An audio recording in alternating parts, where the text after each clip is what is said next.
नमस्कार, capital TV का खास शो 24 करन विपक्ष बेदम देख रहे हैं आप। मैं हूं आपके साथ पूजा। आज एक साथ दिल्ली के राउज एवेन्यू कोर्ट ने भ्रष्टाचारी गैंग अरविंद केजरीवाल, मनीष सिसोदिया और के कविता को बेदम कर दिया। दिल्ली शराब घोटाले मामले में आज कोर्ट ने फिर से तीनों की न्यायिक हिरासत को बढ़ा दिया है, तो वहीं इंडिया ब्लॉक के नेताओं ने भी केजरीवाल से किनारा कर लिया है। बात महाराष्ट्र की करें तो चुनाव को लेकर हलचल काफी तेज है। अमित शाह और अजीत पवार के बीच में अहम मुलाकात हुई है।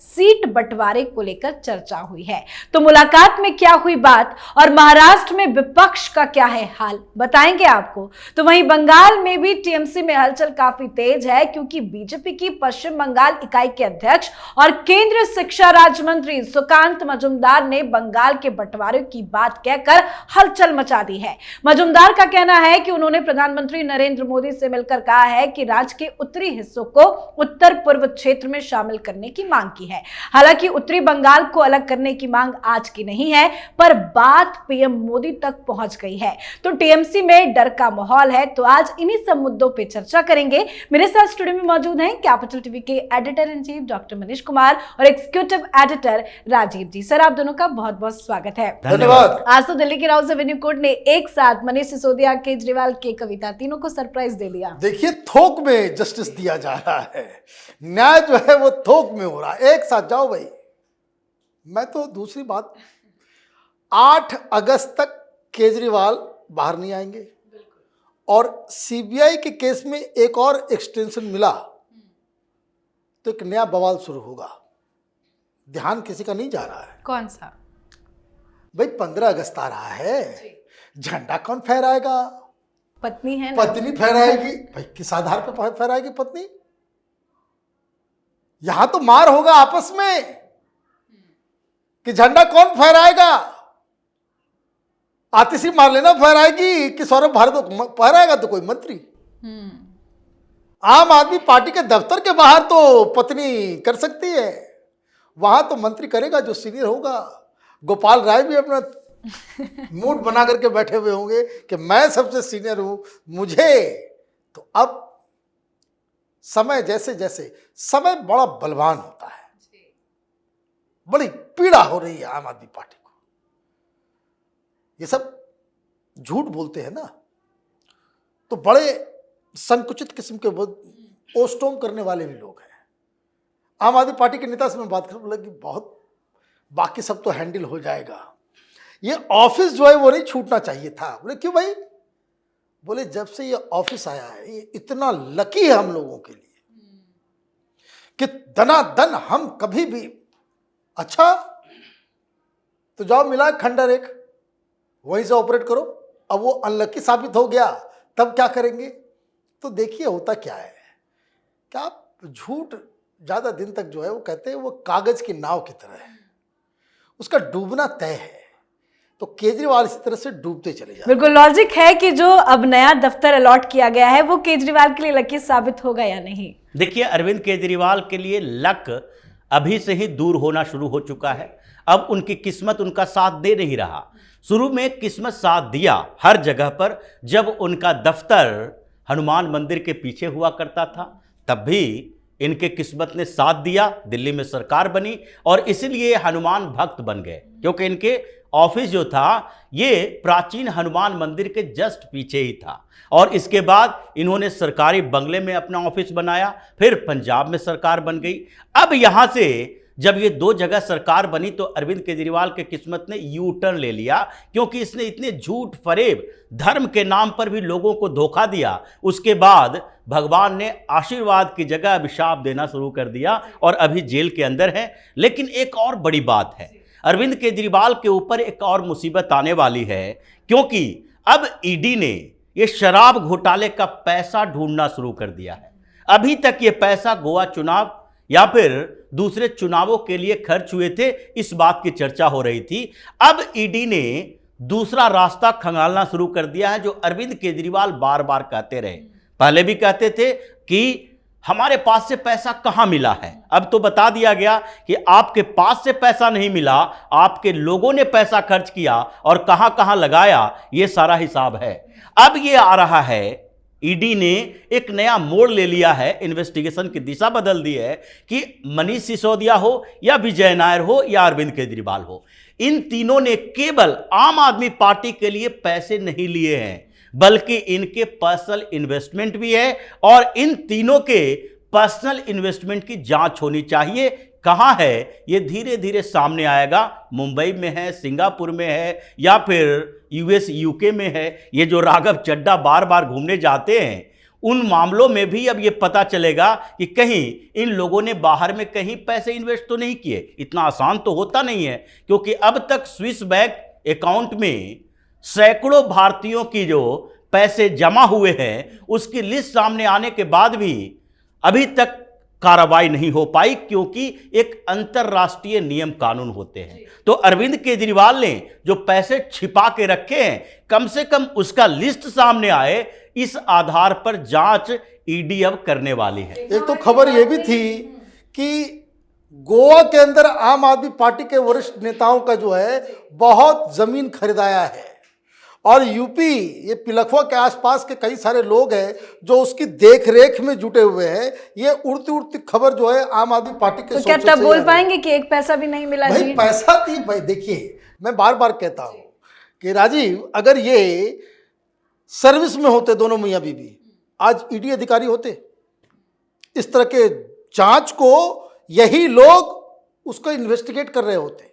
अभी ये दीवार के इस साइड है, खुद जो है आरोपी बने हुए हैं। और पूरे समय तक अरविंद केजरीवाल जब ईडी में थे या फिर इनकम टैक्स में थे, बेसिकली दोनों हस्बैंड वाइफ इनकम टैक्स में काम करते थे। वसुंधरा में एक फ्लैट हुआ करता था और उसके बाद उसी जगह से ये दफ्तर भी चलाएं, काम भी करें और सुंदर नगरी में काम किया भी करते थे। लेकिन उस बीच भी इन्होंने क्या चतुराई की, ये सीधे उड़ गए विदेश में एक छुट्टी पर, लंबी छुट्टी लेकर गए आरटीआई के पढ़ाई करने के लिए, और वहां से पूरा नेटवर्क लेकर आए। अब उन नेटवर्क में जहां ये पैसा भेजते हैं, उसके बारे में भी जांच तो होनी ही चाहिए। बिल्कुल। और फिलहाल तो अभी तो तिहाड़ में है, बाहर निकलेंगे या नहीं कहा नहीं जा सकता। लेकिन भगदड़ तो दिल्ली में आम आदमी पार्टी में मची है, लेकिन टीएमसी में भी भगदड़ मच गई है, क्योंकि आज सुकांतु मजूमदार ने कहा है कि उन्होंने पीएम मोदी से मुलाकात कर ली है और उत्तर बंगाल को अलग करने की मांग भी रख दी है। तो देखिए, हम लोगों ने एक स्टोरी की थी कि बंगाल को जो है 3 भागों में बांटा जाएगा।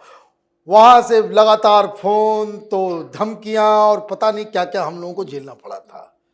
क्या है, एक तो भारतीय जनता पार्टी को इसके ऊपर बहुत ध्यान देना पड़ेगा।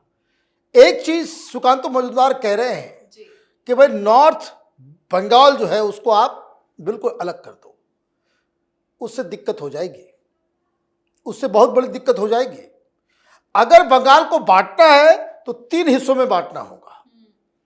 एक तो नॉर्थ बंगाल अलग और ये सेंट्रल बंगाल अलग, जो बिल्कुल आप ये समझिए कि वहां का डेमोग्राफी जो है 60-70% जो है मुसलमान का जो है कब्जा हो गया है, उसको आपको केंद्र शासित राज्य बनाना पड़ेगा।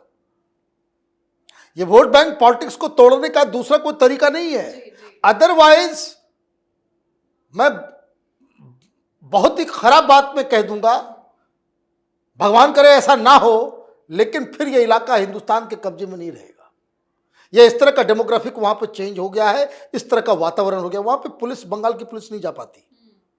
और जो साउथ बंगाल जो है वो एक अलग जगह होना चाहिए कि जहां पे हिंदू मुस्लिम मिक्स और वो जो है बंगाली कल्चर का जो वो सेंटर बना हुआ है। ये जो आप जाइए मुर्शिदाबाद, आप जाइए मालदा, आप जाइए दिनाजपुर, भाई आपको जो मुस्लिम बहुल इलाका है ये लगेगा ही नहीं कि वो बंगाल का हिस्सा है। आपको लगेगा ढाका पहुंच गए, बांग्लादेश पहुंच गए या लाहौर पहुंच गए। इस तरीके से आप इस चीज को समझिए कि किस तरह का षड्यंत्र रचा जा रहा है इस देश में भारत के खिलाफ। ये पूर्वी पाकिस्तान और पश्चिमी पाकिस्तान ये दोनों अलग हुए। बांग्लादेश अलग इसलिए हुआ कि दे रिवोल्टेड अगेंस्ट उर्दू, कि उर्दू हम नहीं बोलेंगे, बांग्ला हमको जो है ज्यादा पसंद है, बांग्ला हमारे ऊपर उर्दू जो है थोपो मत। और पश्चिम पाकिस्तान की तरफ से, इस्लामाबाद की तरफ से जो है यहां पे उर्दू दबाया जा रहा था। अभी क्या स्थिति है, अभी क्या स्थिति है? पश्चिम बंगाल में ममता बनर्जी ने वोट बैंक पॉलिटिक्स के लिए उर्दू को सेकंड स्टेट लैंग्वेज बना दिया। और वहां उनको उर्दू मालूम नहीं, उनको अली बे से कुछ नहीं मालूम, लेकिन जनसंख्या पॉपुलेशन जब वो आते हैं तो वो कहते मातृभाषा क्या है, कहते उर्दू। उर्दू को इस्लाम के साथ जोड़ के ये लोग एक बहुत बड़ा खेल कर रहे हैं। और मुझे लगता है कि प्रधानमंत्री के नॉलेज में तो पहले से होगा ही, ये नई बात आई है, इस बात के ऊपर सीरियसली सरकार को सोचने बिल्कुल, की अगर आवश्यकता है। प्रधानमंत्री मोदी के पास ये बात पहुंची है, पहले से ऑब्वियसली नॉलेज में होगी क्योंकि ये मांग काफी सालों से उठ रही है, लेकिन इस बार मोदी क्या चुप बैठेंगे? देखिए, जिस तरीके की बात है डॉक्टर साहब ने बताई जी। कि जो पश्चिम बंगाल में चल रहा है, मोदी सरकार को क्या करना चाहिए और जरूरत किस बात की है, और उसमें कुछ पर काम शुरू हो चुका है। पिछली बार भी कई बार के दौरे अमित शाह को देखिए, और उन्होंने इंटरनल सिक्योरिटी को लेकर जो कुछ बैठकें की, जिसमें सारे स्टेट के डीजीपी थे, उसमें नारकोटिक्स डिपार्टमेंट से लेकर सीबीआई, आईजी, ये सारे विभाग के लोग थे, आईबी प्रमुख भी बैठे थे, और उसमें पश्चिम बंगाल को लेकर खासकर चर्चा हुई, जिसमें के बाद यह निर्णय लिया गया था कि 200 किलोमीटर के दायरे में बीएसएफ की पहुंच होगी, जिस पर ममता बनर्जी ने सबसे ज्यादा आपत्ति जताई थी। और यही वजह है कि अब बॉर्डर स्टेट में जितने भी जिले हैं, जो बॉर्डर का डिस्ट्रिक्ट है, उस पर नजर रखी जा रही है कि क्या उन जिलों को मिलाकर अलग से केंद्र शासित प्रदेश बनाया जा सकता है। और पश्चिम बंगाल में जो उत्तर बंगाल को नॉर्थ ईस्ट में भेजने की बात है, उसके साथ मिलाने की बात है, यह तो एक टेक्निकल तरीके से अगर समझे तो मोदी सरकार के बस में है। जो बार बार ये पश्चिम बंगाल के टीएमसी के लोग कह रहे हैं संवैधानिक नहीं होगा, ये संविधान के खिलाफ होगा, क्या इन लोगों ने संविधान पढ़ा है? आर्टिकल 2 में साफ तौर पर लिखा हुआ है कि पार्लियामेंट किसी भी राज्य की सीमा बढ़ाने, उसको घटाने, किसी राज्य के साथ किसी राज्य के दूसरे राज्य के किसी जिलों को शामिल करने के लिए अधिकृत है। पार्लियामेंट से ही वो पारित होगा बिल, और राज्य सरकार की सिर्फ इतनी भूमिका है कि उसके पास भेजा जा सकता है सहमति असहमति के लिए। अगर वो असहमत भी होते हैं तो केंद्र का ये पूरा पावर होता है कि पार्लियामेंट से बिल पारित करवाए और उसके बाद किसी राज्य को छोटा बड़ा या उससे अलग एक राज्य बना ले। पार्लियामेंट में ये बिल अगर पास हो जाएगा तो ये कुछ नहीं कर सकते। और वैसे भी इसमें सिंपल मेजोरिटी चाहिए, ये नहीं कि 2/3 मेजोरिटी चाहिए। बिल्कुल सिंपल मेजोरिटी से ये काम किया जा सकता है। तो ये जो टीएमसी वाले जो कह रहे हैं, जो राजीव बता रहे हैं, बिल्कुल सही कह रहे हैं कि टीएमसी वालों ने ये संविधान लेकर के घूमने का धंधा इन लोगों ने शुरू कर दिया है। ये लोग संविधान पढ़े नहीं है। बिल्कुल सर, जल्दी जल्दी चर्चा महाराष्ट्र को लेकर कर लेते हैं। अमित शाह और अजित पवार की मुलाकात हुई है, क्या अजित पवार अमित शाह के ऊपर प्रेशर बना रहे हैं सीट बंटवारे को लेकर? देखिए, पहला तो सवाल ये है कि 2 दिन पहले तक ये लेफ्ट लिबरल कवाल चिल्ला रहा था कि अजित पवार जो है वापस शरद पवार से मिलने जाएंगे। ये अफवाह थी ना।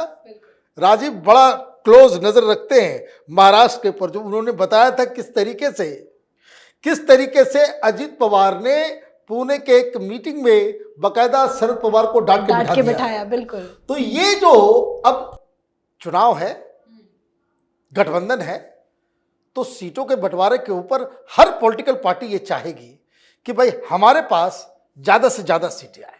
ये bargaining is part of the whole game. आप बाजार जाते हैं, कोई सामान आपको पसंद आ गया लेकिन कीमत ज्यादा दिख रहा है, या आपको लगता है कि नहीं ये दुकानदार जो है कीमत ज्यादा बता रहा है, आप बार्गेनिंग करते हो ना। तो ये चुनाव का एक नॉर्मल नेचुरल प्रक्रिया है। लेकिन मुलाकात हो रही है, वो सिग्नल चला गया है कांग्रेसियों को और अफवाह गैंग को, जो अभी तक कल तक जो है ढोल पीट रहे थे कि अजित पवार जो है वो अलग जाने हैं, अलग जा रहे हैं। लेकिन सवाल तो ये भी अब खड़ा होगा कि क्या अमित शाह के सामने कोई अच्छा बार्गेनर खड़ा हो सकता है? देखिए, बार्गेनिंग करने वो नहीं पहुंचे थे। उन्होंने एक सिंपल प्रस्ताव रखा और कहा कि 56 सीटों पर पिछली बार जीत हुई, उन सीटों पर हमें चुनाव लड़ने का मौका दिया जाना चाहिए, हम मुकाबला करेंगे। और उन्होंने ये भी बात बताई कि अभी कांग्रेस के 6 विधायक जो है हमारे संपर्क में हैं, जो हमारे टिकट पर चुनाव लड़ेंगे। टीएमसी के भी 3 विधायक हैं, हमारे संपर्क में, हमारे टिकट पर चुनाव लड़ना चाहते हैं। अब ये आपको तय करना है कि वो हमारे टिकट यानी एनसीपी पर लड़ें या शिंदे गुट के टिकट पर लड़ें या फिर भारतीय जनता पार्टी के टिकट पर लड़ें। ये सब बातें वहां पर चली है, लेकिन उन्होंने ये नहीं कहा 80 सीटें चाहिए, 85 सीटें चाहिए, क्योंकि भारतीय जनता पार्टी ने इस बार कह दिया है। पिछली बार 155 सीटों पर चुनाव लड़ी थी और 103 सीटें जीत के लाई थी। इस बार 160 से 70 सीटों पर चुनाव लड़ने की बात हो रही है, लेकिन 150 से नीचे सीटों पर चुनाव नहीं लड़ेगी और उसमें एकनाथ शिंदे और अजीत पवार को एडजस्ट करना पड़ेगा।